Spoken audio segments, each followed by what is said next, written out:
घोटकी में सेप्को पारां सार्फ़िन जे मसइलनि जे हल लाइ खुलियल कचहरी मुनक़द कई वई, जंहिं में सेप्को सार्फ़िन जा जाइज़ मसइला मौक़े ते हल कया विया। ऑपरेशन डिवीज़न सेप्को ऑफिस घोटकी में सेप्को सार्फ़िन जी शिकायतुनि जे हल लाइ खुलियल कचहरी मुनक़द कई वई, जंहिं में सार्फ़िन पंहिंजी शिकायतुनि ऐं मसइलनि खां आगाह कयो। उन मौक़े ते XEN SEPCO Ghotki Irshad Ali Baloch, STO 1 Mohammad Ramzan Malik, STO 2 Zulfikar Ali Sheikh, Syed Ehtesham दीन शाह, नज़ीर अहमद पिताफ़ी सार्फ़िन खे बिजली जे बिलनि जी बक़ाया जात ते 50% रिआयतूं ॾिनियूं ऐं संदनि मसइला ॿुधी खेनि जल्द हल करण जो यकीन ॾियारियो। उन मौक़े ते एक्सीएन सेप्को घोटकी इरशाद अली बलोच मीडिया सां ॻाल्हाईंदे चयो त SEPCO chief Sukkur Saeed Ahmed, chief engineer SEPCO Sukkur Manzoor Ahmed Soomro जे हिदायतुनि ते सार्फ़िन जी शिकायतुनि ऐं उन्हनि जे हल लाइ खुलियल कचहरी मुनक़द कई, जंहिं में अवाम जा मसइला ॿुधा ऐं जल्द शहरनि जे बिलनि जी शिकायतुनि समेत ॿियनि शिकायतुनि जो इज़ालो कयो वेंदो। असांजी कोशिश आहे त सार्फ़िन जा मसइला हल करे खेनि सहूलियतूं फ़राहम कयूं। हिन चयो त खुलियल कचहरी में 220 खां वधीक सार्फ़िन जूं शिकायतूं ॿुधियूं आहिनि ऐं बक़ाया जात जी मद में 30 लख रुपया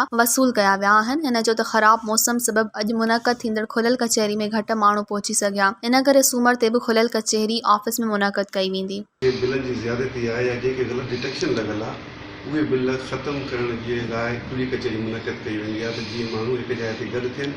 हिन में मुंहिंजो RO जो स्टाफ, सब डिवीज़न जो स्टाफ, इहे सभु वेहंदा आहियूं ऐं इहो खुली कचहरी जे में अची करे उन जा मसइला ॿुधंदा आहियूं ऐं तमामु जल्द बुनियादनि ते उन जा मसइला हल कंदा आहियूं। न भरण जे बावजूदि कढी नथा अचनि। छा थियो आहे त जीअं फ्यूल प्राइस जा रेट वधिया आहिनि, उन खां पोइ बिलनि ते FPA लॻी आहे। इन जे करे अवाम खे करंट बिल ऐं FPA बिल सम्झ में नथो अचे। उन जे करे ई, उन आगाही मुहिम जे करे ई असां हिकिड़ी खुली कचहरी मुनक़द कईसीं त अवाम खे इहो ॿुधायूं त हे जेके तव्हां ॾे पैसा बक़ाया लॻा आहिनि इहे छा आहिनि। उन में घणा माण्हू मुतमिन थियनि था, घणा माण्हू मुतमिन न बि थियनि था, त आहिस्ते आहिस्ते असां उन्हनि खे आगाही ॾींदा वेंदासीं। जेके बि खुली कचहरियूं असांजे पीरियड में पोयों बि थियूं हुयूं, लॻभॻि अंदाज़न 8 खां 10 करोड़ रुपया त मुंहिंजे पीरियड में ई माफ़ु थिया हुया, पोएं पीरियड में। उन खां पोइ जेके माण्हुनि जा पैसा माफ़ु थिया आहिनि उन्हनि जूं सभु लिस्टूं ॿाहिरि लॻल अथव, त चेक कंदो दीवारनि ते उन्हनि जी लिस्टूं लॻल आहिनि।